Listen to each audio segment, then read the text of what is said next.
Hello friends, जय जगन्नाथ। मु अविनाश स्वागत करुच्ची आपण समस्त को आम यूट्यूब चैनल रेंडरिंग नॉलेज को। सो फ्रेंड्स, जमती आपण मैंने जानी आम प्रतिदिन आपण मान ओपीएससी एएसओ 2022 आपण सिलेबस हिसाब से सबू सब्जेक्टर थ्योरी आउ एमसीक्यू वीडियोस नहीं कि आसुचु। ओडिशार एकमात्र चैनल भाव में आम डेली डिफरेंट सब्जेक्ट्स उपर डिफरेंट एक्सपर्ट को द्वारा फ्री ऑफ कॉस्ट रे आपण मानकर थ्योरी एमसीक्यू सब जिन कवर करुचु। खूब शीघ्र मॉक टेस्ट भी स्टार्ट हो रीजनिंग और ओडिया ग्रामर क्लास भी स्टार्ट हम। सो वीडियोटी को एंड पर्यंत देखिए, फीडबैक दबा को भूलिबेनी। जदि वीडियोटी भल लगे निश्चित भाव में लाइक करेंगे। तेज चलते डेरी न करिकी स्टार्ट करवा। आज आम फ्रेंड डिस्कस करवा थ्योरी आम डिस्कस करवा वाइस प्रेसिडेंट करो एवं एमसीक्यू आम डिस्कस करवा द प्रियाम्बुल उपरे, जोटा कि मुझे ऑलरेडी पढ़ाई देछि। जदि आपण देखि नाहंती डिस्क्रिप्शन में प्लेलिस्ट अच्छी पॉलिटी सेठी को जाइए प्रियाम्बुल थ्योरी वीडियोटी देखिदेवे एमसीक्यू अटेंड करवा आगु। ओके, तेज चलते स्टार्ट करवा।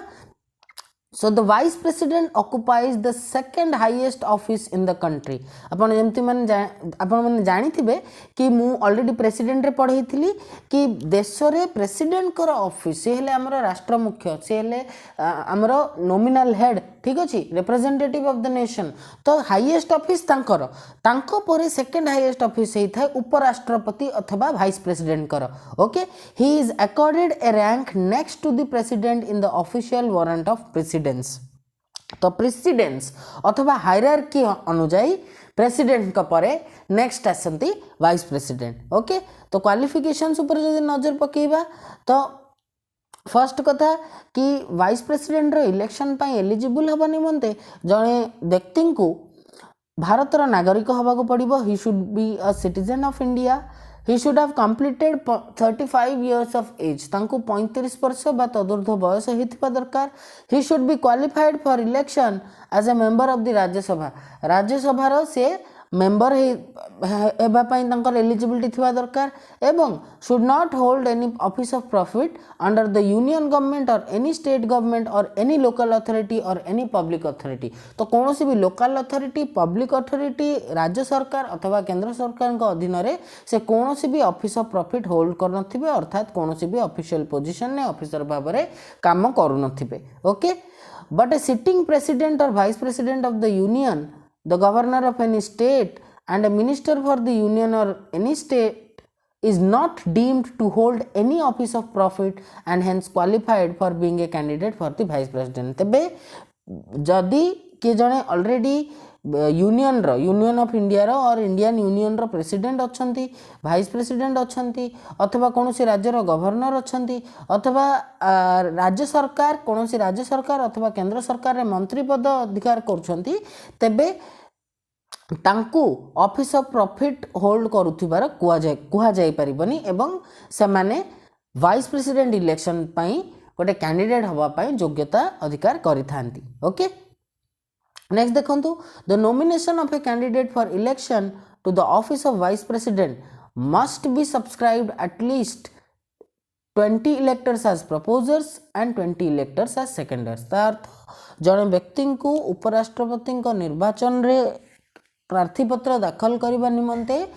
20टी इलेक्टर दरकार प्रपोजर हिसाब रे एवं 20टी इलेक्टर दरकार सेकेंडर हिसाब रे। ओके, नेक्स्ट इलेक्शन टी किभली हुए तो ठीक प्रेसिडेंट को भली वाइस प्रेसिडेंट बा उपराष्ट्रपति को मध्य डायरेक्टली बछा जाई न थाए। हाँ, तांको इनडायरेक्ट इलेक्शन द्वारा बछा जाई थाए एवं जेपरी हमर प्रेसिडेंट को पई गोटे इलेक्टोरल कॉलेज गठित होई थाए, ठीक सही बोली वाइस प्रेसिडेंट को इलेक्शन निमंते मध्य गोटे इलेक्टोरल कॉलेज गठित होई थाए। जेउ इलेक्टोरल कॉलेज रे उभय पार्लियामेंट रो उभय हाउस रो मेंबर माने भोटर भाव में इंक्लूड कर जाई थांती। This electoral college is different from the electoral college for the election of president in the following two respect. तबे राष्ट्रपति निर्वाचन निमंते जो इलेक्टोरल कॉलेज रा गठन करा जाय थाए, ताहा उपराष्ट्रपति निर्वाचन निमंते जो इलेक्टोरल कॉलेज गठन करा जाय उभय मध्य दुईटी पार्थक्य रही। कौन ना, it consists of both elected and nominated members of parliament. In the case of president only elected members. तो उपराष्ट्रपति इलेक्टोरल कॉलेज रे पार्लियामेंट रो नॉमिनेटेड मेंबर्स मान को इलेक्टर भाव में इंक्लूड करा जाए, जोटा कि प्रेसिडेंट को केस रे केवल इलेक्टेड मेंबर्स थांती। सेकेंड,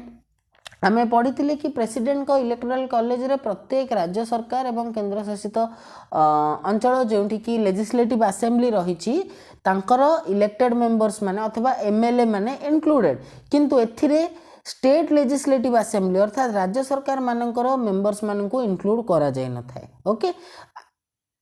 प्रेसिडेंट को इलेक्शन रे जेपरी इलेक्शन टी system of proportional representation by means of single transferable vote द्वारा करा जाए एठी मध्ये सही द्वारा करा जाए एवं वोटिंग टी सीक्रेट बैलेट रे हेई थाए ठीक अछि all doubts and disputes in connection with election of vice president are inquired into and decided by the supreme court whose decision is final तबे उपराष्ट्रपति को निर्वाचन को लेकिन जदि कौन सी भी डाउट अथवा डिस्प्यूट थाए तेबे ताकू तार निर्णय ठीक अच्छी तार क्लारिफिकेशन किए करथांती सुप्रीम कोर्ट करथांती एवं तांकर ए परिप्रेक्षी रे तांकर डिसीजन टी फाइनल हे थाए ओके प्रेसिडेंट को भली वाइस प्रेसिडेंट कर मध्य 5 वर्षर टर्म थाए ओके जे जो तारीख रु from the date on which he enters upon his office जो तारीख रु से ऑफिस रे ऑफिस तांकर अज्यूम करंती सेबेठु 5 वर्ष धरी कि से वाइस प्रेसिडेंट भाव रे कार्यरत रहंती he can resign from his office at any time by addressing the resignation letter to the president तबे कोनोसी भी समय रे से निजर पदवी रु रिजाइन करि परिबे एवं रेजिग्नेशन लेटर टी से काहा को देबे ना प्रेसिडेंट को देबे तबे एटा बहुत समय रे क्वेश्चन पकई थाए आपन को कि if a vice president wants to resign he gives his letter to whom chief justice of supreme court president of india speaker of lok sabha okay एपरी आपनकर क्वेश्चन बहुत थरा आछि एथरा मध्ये आसी पारे एवं माने रखंतु कि वाइस प्रेसिडेंट निजर रेजिग्नेशन लेटर प्रेसिडेंट को देई थांती he can also be removed from his office before the completion of his term तो प्रेसिडेंट को भली यांको मध्य ऑफिस रु रिमूव करा जाय परिबो किंतु प्रेसिडेंट को केस रे जेपरि गोटे फॉर्मल इंपीचमेंट दरकार थाए एही क्षेत्र रे उपराष्ट्रपति को क्षेत्र रे ताहा दरकार न थाए तांको he can be removed by a resolution passed by a majority of all the then members of Rajya Sabha and agreed to by Lok Sabha तबे राज्य सभार मेंबर मानक द्वारा मेजोरिटी रे गोटे रिजोल्यूशन पास करा जिवो कि सही व्यक्ति को उपराष्ट्रपति पदवी रु हटा जाओ एवं सेथिरे लोकसभा सहमत थिबा दरकार ओके तो वाइस प्रेसिडेंट कर ऑफिस आपणकर निम्न थिबा एही चारोटी केस रे वैकेंट पड़ी पारे खाली पड़ी पारे जेतेबेले तांकर 5 वर्षर अवधि संपूर्ण हेई थाए से जदि रिजाइन कर दउछंती 5 वर्ष आगुरु तांको जदि रिमूव करा जाउची राज्यसभा रे रिजोल्यूशन पास करिकी एवं जदि अनफॉर्चुनेटली तांकर मृत्यु हो जाउची okay otherwise when he becomes disqualified to hold office और his election is declared void और आउ गोटे मध्य केस हे पारे जेतले तांकर ऑफिस वैकेंट पड़िबो केतेबेले ना से जदि डिस्क्वालिफाइड हे जानती और तांको इलेक्शन टी सुप्रीम कोर्ट द्वारा भॉइड बोली डिक्लेयर करा जाए ओके तो तांकर पावर्स एंड फंक्शंस ऊपर नजर पकेबा friends he acts as the ex officio chairman of the Rajya Sabha यार अर्थ कौन ना जी भी भारत उपराष्ट्रपति हेबे से ऑटोमेटिकली राज्यसभा ठीक अच्छी काउंसिल ऑफ स्टेट्स बा Rajya Sabha okay parliament upper house तार चेयरमैन बा प्रिजाइडिंग ऑफिसर रो दायित्व तुलाइबे okay in this capacity powers and functions are similar to those of the speaker of Lok Sabha तबे लोकसभा रो स्पीकर जहाँ भी powers and functions थाए राज्यसभा रो चेयरमैन अर्थात उपराष्ट्रपति से ही सबू powers and functions थाए he acts as president when a vacancy occurs in the office of president due to resignation impeachment death or otherwise तो जेतेबेले भी राष्ट्रपति सीट टा वैकेंट पड़ जाए रेजिग्नेशन जोगु इम्पिचमेंट जोगु डेथ जोगु अथवा अन्य कौन कारण जोगु सही क्षेत्र रे जेपर्यंत नुआ राष्ट्रपति निजर कार्यभार न संभाली से पर्यंत उपराष्ट्रपति ही राष्ट्रपति भाव में काम करेंगे ओके ही can act as a president only for a maximum period act as a president only for a maximum period of 6 months okay 6 मास मैक्सिमम 6 मास पर्यंत जने वाइस प्रेसिडेंट भाव में एक्ट करि परिबे बा प्रेसिडेंट को ऑफिस को संभाली परिबे within which a new president has to be elected एवं से अवधि मध्य नुआ प्रेसिडेंट को इलेक्ट करा जिवो further when the sitting president is unable to discharge his functions due to absence illness or any other cause the vice president discharges his functions until the president resumes office और अन्य को case रे जेमति कि धर नियंतु भाई president कौन भी कारण असुस्थ थिबारु और कौन भी कारण जदि उपस्थित रही पारु नाहंती से क्षेत्र में मध्य वाइस प्रेसिडेंट प्रेसिडेंट कर काम गुड़िक तुलाइबे बा करिवे okay while acting as president or discharging the functions of president the vice president does not perform the duties of the office of chairman of Rajya Sabha तो जेते बेले भी प्रेसिडेंट कर अनुपस्थिति जो से प्रेसिडेंट कर कार्यभार संभाली थांती से समय रे से राज्यसभार चेयरमैन रो काम करि न थांती एवं से समय रे राज्यसभार प्रिजाइडिंग ऑफिसर रो काम डेप्यूटी चेयरमैन ठीक अछि डेप्यूटी चेयरमैन तुलाई थांती ओके सो फ्रेंड्स एटा थिला आपण मानकर वाइस प्रेसिडेंट को ऊपर जहाँ भी आमर रिलेवेंट थियोरी से सबू थिला ओके एबे चलंतु आमे डिस्कस करिबा एमसीक्यू क्वेश्चंस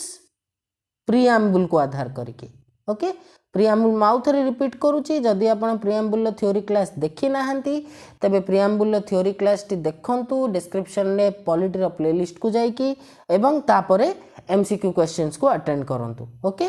तो आ डेरी न करिक चलंतु फ्रेंड्स आरंभ कर एवं आउ गोटे मध्ये इंपोर्टेंट जिंस मु इन्फॉर्म करबा को चाहूची पॉलिटी रो एबे प्रत्येक बिकॉज आमे important topics salient features preamble president ए सब इंपोर्टेंट टॉपिक्स कवर करि सारलेनी जेहेतु एबे पॉलिटी रो प्रत्येक क्लास रे थ्योरी सहित 25 रु 50 मध्य रे एमसीक्यूज आमे डिस्कस करिबा जथा संभव एमसीक्यूज डिस्कस करिबा ओके चलो देखिबा question number 1 which of the following is described as the soul of the constitution ए चारोटी मध्यरु काहा को आमे कॉन्स्टिट्यूशन रो सोल बोली कहि थाउ fundamental rights fundamental duties directive principle of state policy preamble and friends ठीक आंसर टी होछि प्रीएम्बल ओके नेक्स्ट आसन देखिबा question number 2 The preamble to Indian Constitution is based on भारतीय संविधान रो प्रिएम्बल टी ए चारोटी मध्यरु कहा उपरे आधारित philosophy of India objectives resolution drafted and moved by Pandit Nehru Indian culture religious concept एवं मु पढ़ेइथिली थ्योरी वीडियो रे आशा करछि आपण समस्ते आंसर टी करि पारुथिबे कि पंडित जवाहरलाल नेहरू को द्वारा जो ऑब्जेक्टिव रिजोल्यूशन ड्राफ्ट करा जाइथिला ओके ताकू आधार करके आमर भारतीय संविधान रो प्रिएम्बल टी तैयारी करा जाइछि ओके नेक्स्ट आसंतु क्वेश्चन 3 ऊपर नजर पकेबा the term we in preamble means तो प्रिएम्बल रो स्टार्टिंग रे जो लिखा हिची we the people of India तो सेथिरे वी रो अर्थ कोन ओके वी रो अर्थ कोन तो A Indian government B supreme court C Indian Parliament D the people of India okay so the right answer will be the people of India we भारतर नागरिक मानकु भारतर लोक मानकु refer करूछि okay next Indian Constitution ensures justice in which of the following form तो भारतीय संविधान रे justice एतद मध्यरु केउ form रे दिया जिबार दृढ़ोक्ति प्रकाश करा जाइछि सोशल सामाजिक इकोनॉमिक अर्थनैतिक बा आर्थिक पॉलिटिकल राजनैतिक all of the above so friends आपण जदि प्रिएम्बल टी पढ़िथिबे सेथरे लेखा हिछि we the people of India do hereby solemnly resolve to constitute India into a sovereign socialist democratic republic and to ensure to all its citizens justice बड़रे लेखा हिथिबो justice ओके जस्टिस कमा ता पाखरे social economic political okay so the right answer will be all of the above next आसंतु question 5 ऊपर नजर पकेबा कि preamble has been amended by which amendment act क्यों अमेंडमेंट एक्ट द्वारा प्रिएम्बल को अमेंड करा जाइछि 27th constitutional amendment 42nd constitutional amendment 44th constitutional amendment 40th constitutional amendment okay तो आई होप समस्ते आंसर टी करें थरे मात्र आमर प्रियाम्बुल को अमेंड करा जो कि आपणकर तीनोटी वर्ड इनसर्ट करा जाइथिला एवं सेटा हेतिला 42nd कॉन्स्टिट्यूशनल अमेंडमेंट रे। तो the answer will be B 42nd constitutional amendment. Next आसंतु देखिबा in which case the supreme court specifically opined means gave opinion, ठीक अच्छी, opined that preamble is not a part of the constitution। क्यों case रे basic structure of the constitution में आपण मानकु मध्य पढ़ाई थी इंपोर्टेंट केसेस केते गुड़े जो सुप्रीम कोर्ट को इंपोर्टेंट वर्डिक्ट गुड़िक आम डिस्कस करथिले राइट। तो सुप्रीम कोर्ट क्यों केस रे यह उल्लेख करथिले बा एही मतामत देथिले कि प्रिएम्बल कॉन्स्टिट्यूशन रो एक पार्ट नुह। Berubari union case, Kesavananda Bharati case, both A and B, none of the above, and friends the answer is Berubari union case. Okay ए बेरुबरी यूनियन केस रे सुप्रीम कोर्ट यही ओपिनियन देथिले कि प्रिएम्बल टी कॉन्स्टिट्यूशन रो एक पार्ट नुह। Okay next आसन देखिबा question number 7 in which case the supreme court rejected the earlier opinion and held that preamble is an integral part of the constitution. क्यों case रे supreme court निजर पूर्व मत को रिजेक्ट करिकी कही कि प्रिएम्बल कॉन्स्टिट्यूशन गोटे integral part. Okay Berubari union case, Kesavananda Bharati case, both A and B, none of the above. So friends I hope एटा को आपण इजीली कहि परिबे कि बेरुबरी यूनियन केस रे आपनकर सुप्रीम कोर्ट निजर ही अर्लियर ओपिनियन को रिजेक्ट करिकी कहिथिले सेही केस रे बेरुबरी यूनियन केस रे आगुरु तांकर जहा ओपिनियन थिला ताकू रिजेक्ट करके पुन कहिले कि preamble is an integral part of the constitution.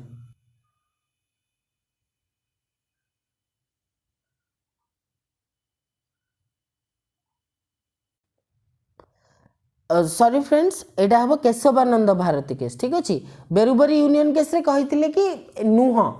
Preamble constitution part नुह। तो जोटा आम प्रीवियस क्वेश्चन देखिले तो एथिर preamble integral part of the constitution except कोथरे करथिले ना केशवानंद भारती केस रे। ओके नेक्स्ट आसन देखिबा question number 8 the preamble states that the constitution derives its authority from. Preamble हिसाब रे कॉन्स्टिट्यूशन निजर अथॉरिटी केउठू डिराइव करि थाए। Indian culture, government of India, people of India, princely state, and the right answer is the people of India. भारतर लोक मानकठू okay constitution निजर अथॉरिटी डिराइव करि थाए as per the preamble right. Next आसंतु question number 9 as per preamble date of adoption of the constitution is. Preamble हिसाब रे constitution रो डेट ऑफ अडॉप्शन, ठीक अछि, केउ तारीख रे प्रिएम्बल हिसाब रे केउ तारीख रे कॉन्स्टिट्यूशन को हमें अडॉप्ट करिथिले। 26 January 1950, 26 November 1949, 11th December 1946, none of the above, and friends the right answer will be B 26th November 1949। okay then the 42nd Constitutional Amendment Act of 1946 added which of the terms to the preamble। 42nd Constitutional Amendment Act of 1976 preamble रे एही options मानक मध्यरु केउ term गुडी को add करिथिला। Socialist, secular, sovereign, both A and B. तो friends जदि आपण प्रिएम्बल माने रखिथिबे सेथरे आपण देखिबे कि to constitute India into a sovereign, socialist, secular, democratic republic। तो सेथिरु सोशलिस्ट, सेक्युलर एवं सोवरेन तीनोटी जाक ऐड हेतिला कॉन्स्टिट्यूशनल 42nd कॉन्स्टिट्यूशनल अमेंडमेंट 1976 द्वारा। सो हमर राइट आंसर हबो sorry socialist secular. Okay socialist secular sovereign तो थिला आगुरु सोशलिस्ट सेक्युलर ए दुटा पछरे ऐड हेछि। Okay constitutional amendment so right answer हबो D both A and B. Okay next आसन देखिबा the correct sequence of the following words in the preamble is. तो प्रिएम्बल रे एई शब्द गुड़िक केउ ऑर्डर रे अपीयर करि थाए। सॉवरेन बहुत तरह कहि सालेनी देखंतु सॉवरेन सोशलिस्ट सेकंड रहबो सोशलिस्ट तो option A eliminated. Secular option C eliminated answer हम हमर option B sovereign socialist secular democratic republic. Okay correct sequence ए पांचोटी वर्ड रहला sovereign socialist secular democratic republic. Next आसंतु देखिबा question number 12 the constitution of which country was the first to begin with a preamble. केउ देशर संविधान प्रथम एमिति संविधान थिला जहा कि प्रिएम्बल रु स्टार्ट होउथिला। Okay USA India Britain Canada and friends the right answer is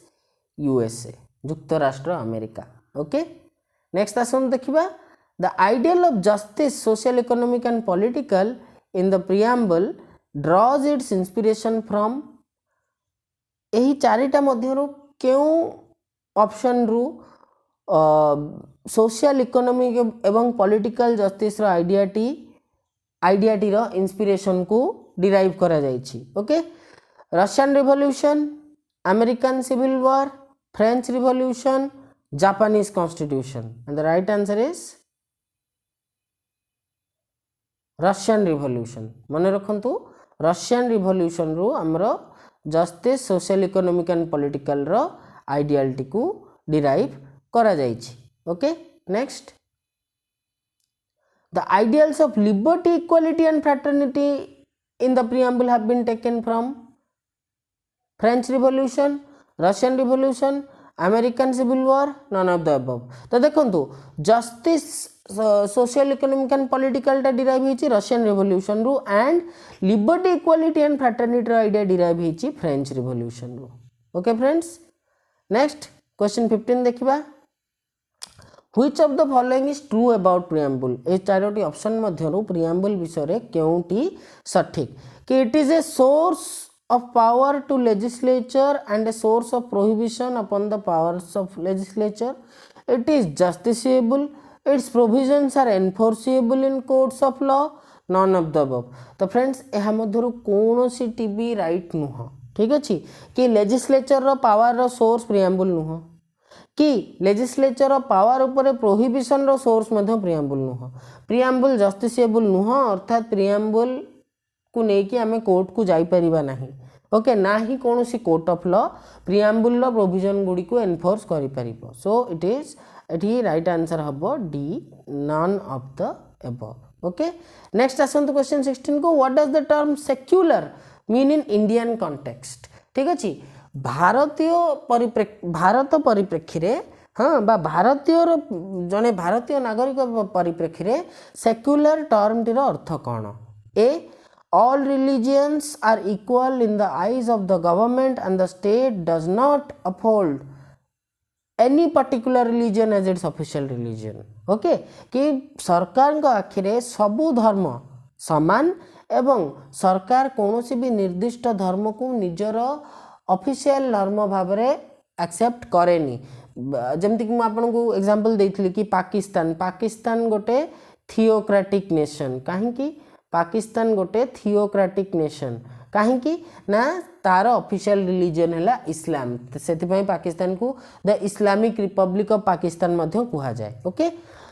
B special importance to a religion related to minorities. ठीक अच्छे माइनॉरिटी माने जो माइनॉरिटी आम क्या कहू देश में आम माइनॉरिटी क्या कहू जो मानकर पॉपुलेशन कम। ठीक है जो मानकर जनसंख्या कम तो माइनॉरिटी मानकर सहित जो धर्मटी जड़ित ताकू मात्राधिक गुरुत्व दबा। Okay one religion is promoted by the government गोटे निर्दिष्ट रिलीजन को प्रमोट करबा D none of the following. So friends यार राइट आंसर हम कौन ए। ओके कि सेक्युलर भारतीय कॉन्टेक्स्ट रे सेक्युलर अर्थ कि सबु धर्म समान सरकार आखिरे सबु धर्म समान एवं सरकार कौनसी सरकार हो अथवा राष्ट्र कौनसी निर्दिष्ट रिलीजन को निजर ऑफिशियल रिलीजन भाव में एक्सेप्ट कर न थाए। ओके नेक्स्ट देखिबा Which of the following words is not mentioned in the preamble to Indian Constitution? ए चारोटी मध्यरु केउ वर्ड टी इंडियन कॉन्स्टिट्यूशन रो प्रिएम्बल रे मेंशनड नाही. Sovereign, socialist, democratic, Indians. And friends, the right answer is Indians. Okay. Next, the word sovereign mentioned in the preamble implies. Preamble रे mention हेतिबा word sovereign रो अर्थ कोन? India is an independent state. India is neither a dependency nor a dominion of any other nation.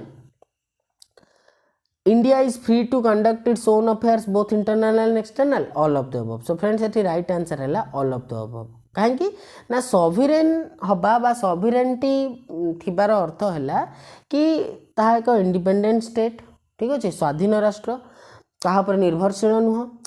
ताहा ना तो dependency जमती कि आपन देखंतु ताइवान. ठीक अच्छे, ताइवानटा आपणकर चाइनार डिपेंडेंसी. ओके, तार निजर किछि अस्तित्व नाही बा चाइना रिकॉग्नाइज करूनी तार फ्री स्टेटस को. ठीक अच्छे, तो ना तो सेटा गोटे डिपेंडेंसी ना ही dominion of any other nation. जमती आपन देखिबे आपन जदी एक्सप्लेन करिया चाहूची, नॉर्थ अमेरिकार मैप देखिथिबे. Okay, north America. तो नॉर्थ अमेरिका रे नोटिस करिबे एठी अछि आपनकर यूएसए मझिरे, एठी ऊपर रहला कनाडा. अच्छा, एठी एई कॉर्नर को अछि अलास्का. तो अलास्काटा भी पार्ट ऑफ यूएसए, माने कोन? Dominion of USA. ठीक अछि, डोमिनियन ऑफ यूएसए. तो सोवरेन जदि हेइथिबो गोटे अंचल ताहले ताहा अलगा कोनोसी राष्ट्रर डोमिनियन नुह एवं इंडियन यूनियन मध्य सेहि बळी काहार भी डोमिनियन नुह. सेमती निजर इंटरनल अफेयर और एक्सटर्नल अफेयर निजर देश भितर किपरि भाबरे शासन व्यवस्था रहिबो बा अलगा कोनोसी अंतर्जातीय क्षेत्र रे अलगा कोनोसी देश सहित किभଳି भाबर संपर्क रखिबो गोटे देश, सेटा तार ही निजर पर्सनल ओपिनियन हेइथिबो. सेथरे केही भी ताकू बाध्य करि परिबेनी, केही भी ताकू कहार भी अधिकार नाही मध्य. ओके, सो आंसर हबो all of the above. Next आसंतु. Till now the preamble to the constitution of India has been amended for how many times? आज पर्यंत भारतीय संविधान रो प्रिएम्बल केते थरा अमेंड हेची? Once, twice, thrice, never. तो वंस. ओके फ्रेंड्स, बारंबार आम ये डिस्कस कर सारे कि थरुटे ही अमेंड हेची. ओके, आपणकर 42nd अमेंडमेंट एक्ट 1976 जो थे कि 3टा वर्ड आपणकर इनसर्ट करा जाइथिला. ओके, नेक्स्ट देखंतु. Which of the following are the basic aims and objectives of the Indian constitution discussed? तो इंडियन कॉन्स्टिट्यूशन रो बेसिक एम एंड ऑब्जेक्टिव एहा मध्यरु कोथुरु जना पड़ी थाए. Part 1 of Indian constitution, preamble of Indian constitution, part 2 of Indian constitution एवं schedule. मन रखंतु आंसर हैला बी, प्रिएम्बल. ओके, नेक्स्ट आसंतु क्वेश्चन 21 को. Which among the following was the outcome of Kesavananda versus state of Kerala case 1973? Kesavananda Bharati versus state of Kerala case 1973 रो एहा मध्यरु केउ गोटिक आउटकम थिला बा फाइनल डिसीजन थिला. Okay, so preamble is a part of the Indian constitution and subject to amending power of the parliament. Preamble is not a part of the Indian constitution and not subject to amending power of the parliament. Preamble is a part of the constitution but not subject to amending power of the parliament. Parliament is not part of the constitution but is subject to the amending power of the parliament. Okay, मन रखंतु A option A टा थिला outcome Kesavananda Bharati versus state of Kerala case 1973 जो कह जाइथिला कि preamble Indian constitution रो गोटे part एवं parliament रो amending power मध्य रहुची. Parliament रो amendment undergo करने को ताहा एलिजिबल। ओके नेक्स्ट आसतु 22 को जीवा। The preamble to the Indian constitution aims at securing a dignity of individual and unity and integrity of the nation, fundamental rights to all individuals, fundamental rights to the citizens of India, security of tenure to all government servants. So friends आपनकर answer हबो A. The preamble to the Indian constitution aims at securing dignity of individual and unity and integrity of the nation. Next आसंतु question 23. What is the meaning of equality in Indian constitution? Indian constitution भारतीय संविधान रे equality रो अर्थ कौन? Lack of opportunities, lack of equality, absence of special privileges to any section of the society and provision of adequate opportunities for all individuals without any discrimination. None of the above. तो first पे देखो friends equality lack of opportunity जदि थिबो lack of equality थिबो ताले सेटा equality केबे हबनी। अच्छा absence of special privileges to any section of the society भूल सोसाइटी रे जो माने वीकर सेक्शन जो माने वर्ष वर्ष धरिकी स्वाधीनता आगुरु मध्य टर्चर पाई आसी जो मानू सहयोग साहाय्यर नेसेसिटी रही ओके तो तांकु तो स्पेशल प्रिविलेज मिलिबो आपण रिजर्वेशन देखि दियंतु रिजर्वेशन काहे के अछि रिजर्वेशन टा कोन रिजर्वेशन टा गोटे स्पेशल प्रिविलेज है रिजर्वेशन टा गोटे स्पेशल प्रिविलेज जोटा कि किछि निर्दिष्ट सेक्शन सोसाइटी रो किछि निर्दिष्ट सेक्शन को दिया जाय था जेमति कि तांकु आमे मध्य मुख्य स्रोत बा मेन स्ट्रीम नाणी के मिसई परिबा सो या भितर कोनोसी भी ऑप्शन टी आपनकर ठीक नुह so the right answer will be none of the above okay next आसंतु क्वेश्चन 24 देखिबा which of the following terms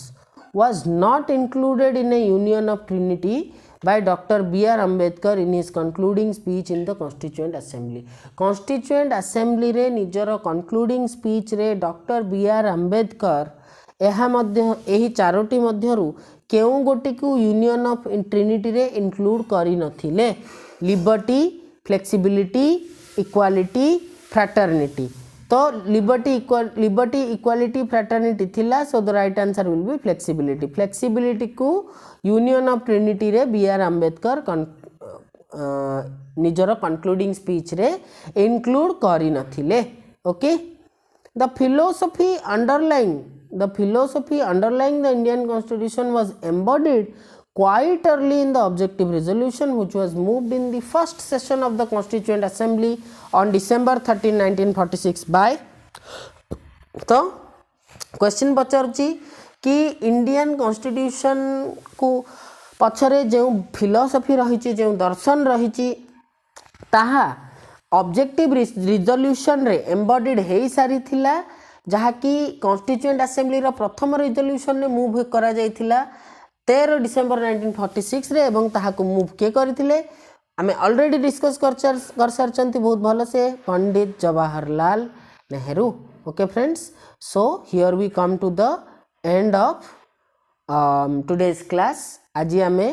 vice president रो थ्योरी डिस्कस कले ओके एंड प्रिएम्बल रो एमसीक्यूज डिस्कस कले राइट सो आगामी क्लासेस रे मध्य एबे एटा ही कंटिन्यू रहइबो ता माने आमे थ्योरी गोटे टॉपिक कवर करिबा एंड एमसीक्यूज मध्य कवर करिबा एवं नेक्स्ट वीडियो रु आपनकर नंबर ऑफ क्वेश्चंस मध्य मु बढ़ाई देबी 50 टा क्वेश्चन रहिबो प्रति पॉलिटी वीडियो रे आपण थ्योरी सहित 50 टा एमसीक्यू क्वेश्चन 100% पाइबे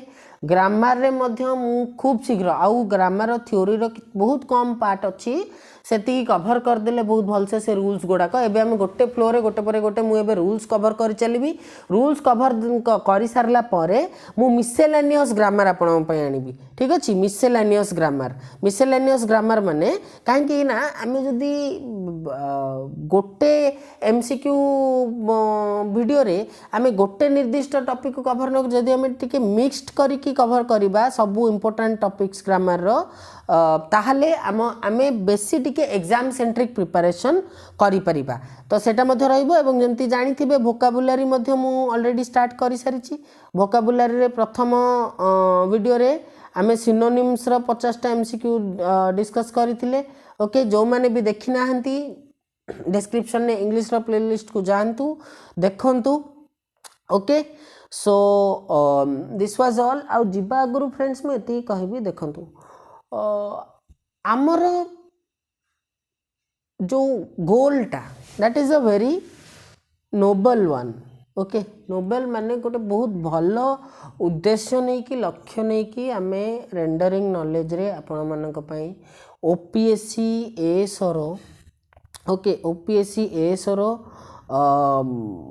सिलेबस को यथा संभव एवं जिते भल हो पारिबो कवर करबा को चेष्टा करूचु आमे ना तो कौन सी थियोरी स्किप करूचु थियोरी रो कौन सी छोट रु छोट पार्ट भी आमे स्किप करूनु आमे एग्जाम रे आसिला भली एमसीक्यू डिस्कस करचु आपन सहित क्लास परे परे पीडीएफ मध्य शेयर करचु आपन सहित टेलीग्राम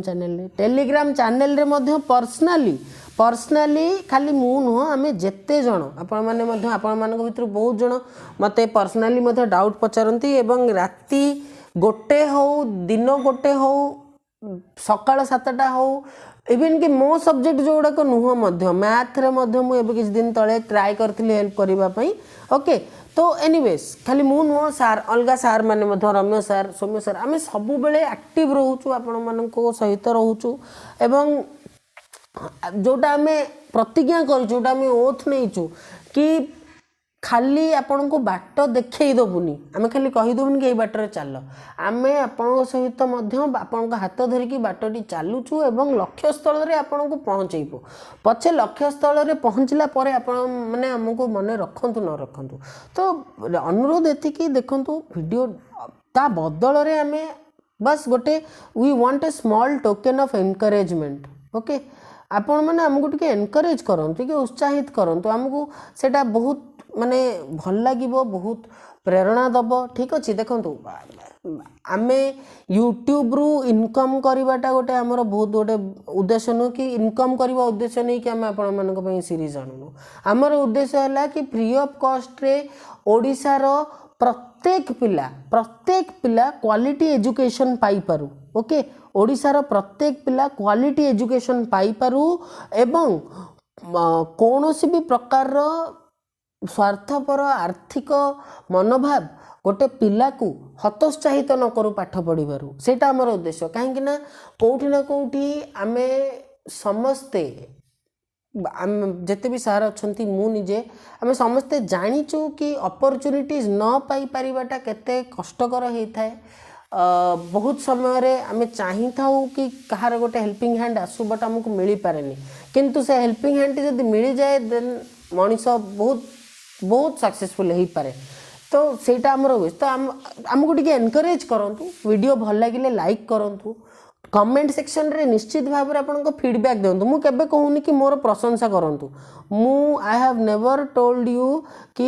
आपण माने प्रशंसा करंतु मु केबे कहनी मु कहि कि फीडबैक देंतु भल लागिला ना भल लागिलानी जदी भल लागिलानी देन कोन प्रॉब्लम रहउची फीडबैक दियंतु फीडबैक इज वेरी इंपोर्टेंट जदी भल करूचु देन आमे ताको आउरी इंप्रूव करे को ट्राई करिवु जदी आम द्वारा किछि त्रुटि रहउची देन आमे ताकू संशोधन करने को चेष्टा करूँ ठीक अच्छे कि आपण मैंने जब आमठू आउ कि चाहूँगी ताकू आम डील करने को ट्राए करूँ ठीक अच्छे कहीं करूँ बोलिकी तो कहीं कहीपर बट चेष्टा निश्चित करूँ बिकज जीवन में आम आम कि परिस्थिति न था आम चेष्टा करने परिस्थिति था ठीक अच्छे आम एफर्ट्स देवा परिस्थिति था तो वीडियो को लाइक करंतु जदि भल लगुची एवं आपण मानक देखा देखी रे आपण सांग हुंतु जूनियर हुंतु सीनियर हुंतु जीए भी प्रिपेयर करूची ओपीएससी एएसओ पई ताकू चैनल टी शेयर करंतु ताकू जणांतु कि एमती गोटे चैनल अच्छी जो थी कि फर्स्ट टाइम पई यूट्यूब रे एते डिफरेंट सब्जेक्ट्स रे डिफरेंट एक्सपर्ट्स सिलेबस को वर्ड बाय वर्ड कवर करूचंती ठीक शेयर करंतु ठीक अछि सो दैट ओडिशार नुकन कॉर्नर को आमे पहुँची पारिबा समस्त को आमे गोटे जहाँ भी आमे करू ए भल कार्यर ए गुड वर्क रो आमे समस्ते पार्ट हो पारिबा एवं होपफुली सक्सेसफुली आमे जिते अधिक रु अधिक हो पार सिलेक्शंस आम ओपीएससी एएसओ रे नबा ओके सो प्लीज हमको एनकरेज करूँ फर्स्ट कथा सेकेंड कथा मु गोटे जिनस नोटिस करुँची टेलीग्राम चैनल रे मु बहुत दिन रु नोटिस कलेनी एवं मु I am literally fed up with it आपण माने एते केबे एग्जाम हबो एग्जाम रो डेट नै कि एते ह्यू एंड क्राई कोन पई एग्जाम रो डेट नहीं कि एते डिबेट कोन पई चालुची जेति की पाठ रिलेटेड डिस्कशन होउनी ताठू अधिक एग्जाम डेट रिलेटेड डिस्कशन होउची एग्जाम डेट मन रखंतु आपणकर परिश्रम जदि ऑन पॉइंट थिबो if you are working hard and you are working properly ताहले गोटे अटेम्प्ट भी इनफ ओके गोटे अटेम्प्ट भी इनफ एवं दिन को जदि 6 रु 8 घंटा आपण परिश्रम करूचंती एवं आपण ओभर कॉन्फिडेंट हो नाहंती केबे डिवोशन अच्छी डेडिकेशन अच्छी डिटर्मिनेशन अच्छी डिसिप्लिन अच्छी आपण को सिलेक्शन नंबर कहीं रोकी परिबनी ठीक अच्छे तो डे केबे एग्जाम हम कि नहीं देन आउ कौटी मु पढ़ुली कि ओपीएससी रे भर्ती हवा पैसा दबा पड़े फालतू कथा एसबू आपण मैंने एग्जाम ठू डेविएट हुंतुनी एसबू फालतू जिनस ठीक अच्छे ग्रुप रे एते डिस्कशन करवा दरकार नहीं जब भी एग्जाम हम ऑफिशियल नोटिफिकेशन आसिले तो आपने जानी ही जिबे ना से एते डिस्कशन करार कौन अच्छी डेली जहाँ जहाँ सार मैंने पढ़ाऊँच मु जहाँ पढ़ाऊँगी जमती कि रम्य सार सौम्य सार और मोर आमर क्लासेस डेली आसूची डेली आमर आसूची क्लासेस ओके प्लस एबे आउ कि अल्प ही दिन दिने 2 दिन 3 दिन भितर आपणकर रीजनिंग और ओडिया ग्रामर भी क्लासेस स्टार्ट हो तो आपण क्लासेस गुडी को अटेंड करंतु एवं क्लासेस गुडी को अटेंड करंतु एवं घरे रिवाइज करंतु बहुत भल से आपन को पीडीएफ दिया होची पीडीएफ को सेमिति रखि दियंतुनी फोन रे पीडीएफ को आपन पाखरे जदी लैपटॉप थिबो ताको ट्रांसफर करि पारंती और फोन को पोर्ट्रेट मोड करके ताको नोट डाउन करंतु लेखंतु आ गोटे कथा बहुत पिला पचारचंती कि सर आपण मानकर वीडियो देखिकी आमे आपणकर वीडियो देखिबाटा प्रिपरेशन पे सफिशिएंट हबो कि तो ए क्वेश्चन को मु आंसर करूची आज देखंतु जेते दूर कथा रहिला इनफॉरमेशन जो इनफॉरमेशन को बेस करके एग्जाम रे क्वेश्चंस आसीबो जेते दूर कथा रहिला क्वेश्चन पैटर्न जो टाइप रो क्वेश्चंस आसीबो जेते दूर कथा रहिला स्ट्रैटेजी ए सब पई आपन को आ सेकंड सोर्स कोठी जिबा दरकार नाही किंतु there is another angle to it एतिकी करि देले किंतु आपनकर एंट्रेंस क्लियर हबनी एंट्रेंस क्लियर करबा पई मु आज किछिटा स्ट्रैटेजिक गाइडलाइंस आपन दउची फर्स्ट कथा आपण माने कोनोसी भी एंट्रेंस खाली ओपीएससी एसो नुह कोनोसी भी एंट्रेंस को प्रिपरेशन स्टार्ट करबा आगु तार सिलेबस को भल भाबरे पढंतु रमेश सर सिलेबस को बेस करके मध्य वीडियो करथिले यदि देखि नाहंती जानतु एवं देखंतु कि सिलेबस कोन ओके सिलेबस कोन सिलेबस रे कोन कोन टॉपिक्स अच्छी ओके को टॉपिक रु केते मार्क रो क्वेश्चन आसीबो आगे निजर सिलेबस को भल भाबरे जानंतु एवं खाली जानंतु नि घोषंतु मध्य आई विल सजेस्ट कि मने रखंतु ताको सेकंड कथा प्रीवियस ईयर क्वेश्चंस सब आमे मध्य कवर करूछु ठीक अच्छे सबू प्रीवियस ईयर क्वेश्चंस को भल भाव में देखूँ कहीं ना आपड़ जदि गोटे एंट्रांस ठीक अच्छे प्रीवियस ईयर क्वेश्चन न देखिक एंट्रांस प्रिपेयर होती भावी नियंतु आप एमती एक संघर्ष निजक प्रस्तुत करुँच जो संघर्ष में आपणकर शत्रु विषय में आपणकर कौन प्रकार ज्ञान ना ओके शत्रुर स्ट्रेंथ और वीकनेस विषय में आपणकर कौन प्रकार ज्ञान ना सिलेबस जानतु प्रीवियस ईयर क्वेश्चन देखंतु ओके ता सहित थर्ड थिंग है आपन को गोटे टाइम टेबल को स्टिक करके रहा हम टाइम टेबल और स्ट्रैटेजी को स्टिक करके रहा हम ठीक अच्छे निजर गोटे टाइम टेबल 6 घंटा 8 घंटार गोटे टाइम टेबल प्रस्तुत करंतु एवं झड़ वर्षा तूफान जहाँ जाओ एक कर ले खून पसीना अगर जुनून में तेरे कोई बात है ठीक अच्छे मुझे सब बेले कथाटी कहे आपको टाइम टेबुल स्ट्राटेजी को से पर्यंत स्टिक करके रुहतु जे पर्यंत एग्जाम न सरी जाइए till the very last date आज सार आमर